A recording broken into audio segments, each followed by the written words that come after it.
সপ্তাহখানেক আগেও চট্টগ্রামের পাহাড়তলীর পাইকারি বাজারে সরু চাল বিক্রি হচ্ছিল বস্তা প্রতি ৩,৬০০ টাকা, যা এখন বাজারে ৩৯০০ টাকায়। সপ্তাহ ব্যবধানে কেজিতে ৬ টাকা পর্যন্ত বেড়েছে এই চালের দাম।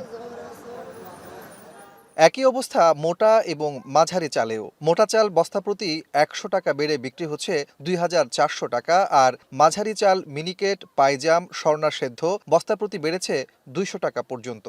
বেশি দাম বাড়ছে যে আপনার মিডিয়াম গোছের চাউলের দাম, যারা মধ্যবর্তী চাউলের দাম বেশি বাড়ছে। সরকারের রেট থেকে মার্কেটের দাম বেশি, ওই জন্য সরকারও টার্গেট ফেল করছে, কিনতেছে না। একদিকে আমন ধানের ভরা মৌসুম, অন্যদিকে সরবরাহ বেড়েছে। এমন অবস্থায় চালের দাম কমার কথা থাকলেও উল্টো চিত্র বাজারে। ব্যবসায়ীরা বলছেন, বড় বড় মিল মালিকরা কৃষকদের কাছ থেকে বেশি দামে ধান সংগ্রহ করার অজুহাত দেখিয়ে চালের দাম বাড়িয়ে দিয়েছে। পাশাপাশি লাইসেন্সবিহীন মজুতদারদেরও দুষছেন তারা। প্রশ্ন তুলছেন আমদানি করা চালের মান নিয়েও। মিলারকে যখন আমরা প্রশ্ন করি, তারা বলে যে ধানের দাম বেশি।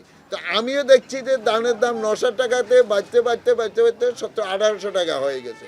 তো ধানের দাম যেহেতু বাড়ছে, অটোমেটিক চাউলের দাম বাড়বে।